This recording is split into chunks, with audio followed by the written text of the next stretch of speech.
Have you ever started learning a language, felt super motivated, and then suddenly you just quit? Yeah, you're not alone. A lot of people, they quit before they're even conversational in the language. So this is normal. I don't want you to feel like languages aren't for you. This is a very normal thing.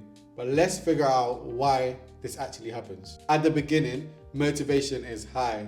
You picture yourself speaking the language, communicating with natives, and the motivation is there. Just the thought of speaking fluently, being able to watch TV without subtitles, traveling with no problem, that feeling is exciting. Motivation doesn't really last too long, but progressing in a language, it can take a while. So once motivation fades, a lot of people decide to quit because they're not seeing much progress. The progress is happening and the progress will continue to happen, but because they haven't seen enough of it yet, they decide to quit. You could be studying for weeks and not be able to string a sentence properly and make it sound fluid, which is normal. But because this progress is so slow, a lot of people decide, you know what, this isn't for me, and move on to maybe the next hobby or just something else. So a lot of people feel like they're not learning because the progress could be so slow at times.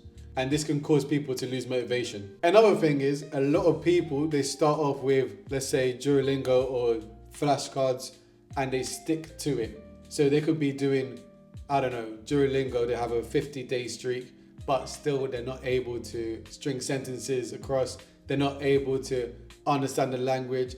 When they speak, it's not fluid. But that's because they're not using the language.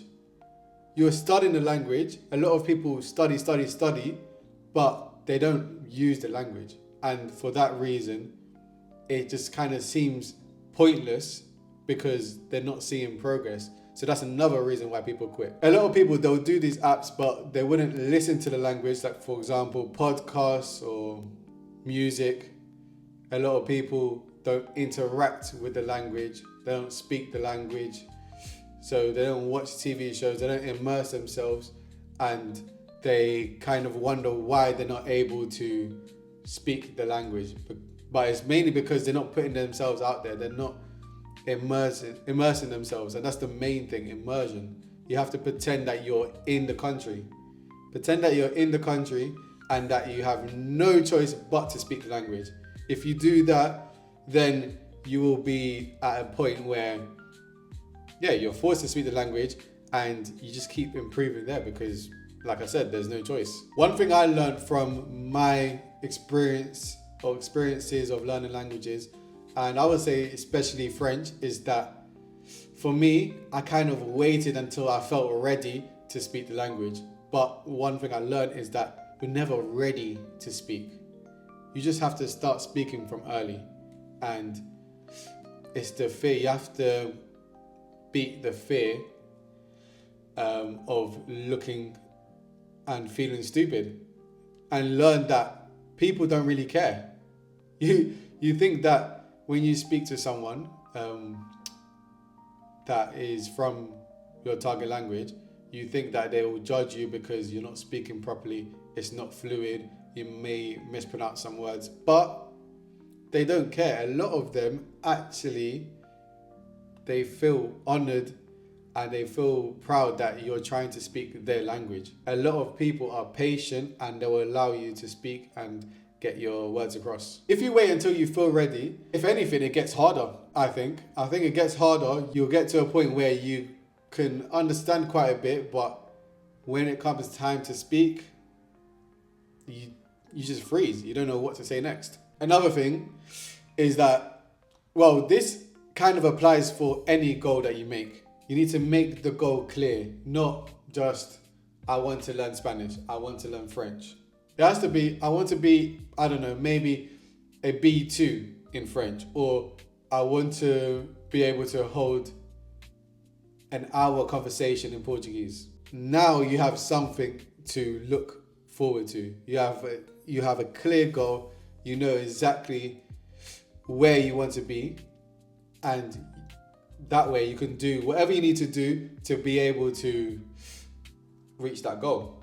Instead of, I just want to learn Spanish. Like, what does that really mean? You learn, but because the goal isn't clear, you don't know if you've already achieved it or you still need to achieve it. It's unclear, and it will make you lose motivation. Another reason why people quit is that they're just inconsistent. So one day they do a 2-hour session because they felt this boost of motivation from out of nowhere, and then the next time they do a study session will be in another 2 weeks time, and then they'll probably feel that motivation again, do a 2-3 hour session, and then after a week or 3 maybe they'll do another session. But that is not going to get you to a point. Maybe let's say fluency, it might not get you to fluency because you're not doing it on a consistent basis. Say for example you did only, 10 minutes of studying a day. It sounds silly, it sounds like it's nothing, but it can help you so much and take you so far. Especially if you couple that up with immersing yourself. So whatever you do, say for example you go to work, you got your earphones in on your way to work and you listen to a podcast of your target language. That's another way of learning. One thing I noticed is that a lot of people think languages are easy, learning languages. And I think for me, I guess it depends who you are. Some people, it just comes natural to them. But for me, for example, less so if I'm honest. And yeah, I think a lot of people think that they can just study a language for 3 months. And I can't really blame them, because if you go on social media, no matter what it is, Instagram, YouTube, TikTok, people will talk about learning languages in 3 months. And then they think, yeah, I'm going to learn this language. I'm going to be able to talk like a native in 3 months. But yeah, they just sold a lie. And once they get to that 3 month mark and not be able to string a sentence, then they just feel like, what was I doing? I just wasted 3 months. I can't speak. I'm not saying, okay, they'll be able to string sentences along, but they won't be able to speak like a native in 3 months. I think that's quite unrealistic. I know some people just have a crazy talent and they're able to do that. But I think for the average person, it's not a realistic goal to learn a language in 3 months. It's like to a native level.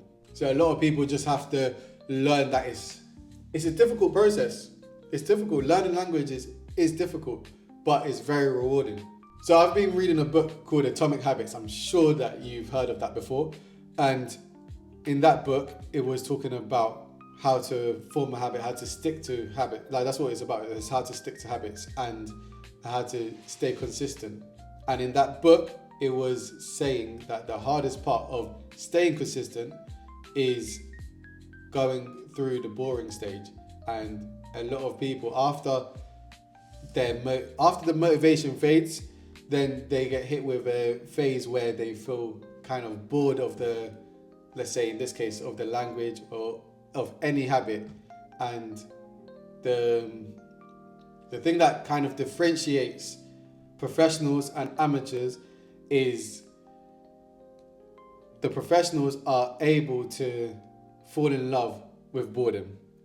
They're able to continue the habit even when they don't feel like doing the habit, whether that's going to the gym, whether that's learning a new instrument, or in this case, learning a language. You have to go through a stage where, or stages I would say, there's going to be stages where you don't feel like learning, or there's going to be days where you don't feel like learning, but as long as you show up, then you will create that consistency and continue learning the language. A lot of people think because they're no longer motivated like they were before, that means that they've lost the passion for said hobby. And that's not the case. Professionals, people that are very successful, because we're talking about languages, let's talk about people that know, let's say, 20 languages. They've, for sure, 100% have had stages where they didn't feel like learning the language, no matter what language it was. The difference is they still showed up, and that's one thing to take into consideration. Amateurs and professionals, they feel the same, but it's just the way they react to these different circumstances, to these different occasions. That's what differentiates them. So how do you become a person who doesn't quit on the language they're learning? You just need to keep it simple. Focus on consistency, not motivation. Make sure you don't miss a day. And if you do miss a day, because obviously we're all humans, make sure you don't miss 2 in a row. Use the language early and don't be scared of making mistakes. In fact, be proud to make mistakes. I would say set small, measurable goals. But the most important thing you should do, in my opinion, is stay patient, keep it fun. So learning languages is not easy, but if you stick to it, even through the frustrating parts, then you're already ahead of the game. And just keep going. Make sure you subscribe, like, comment, and until next time.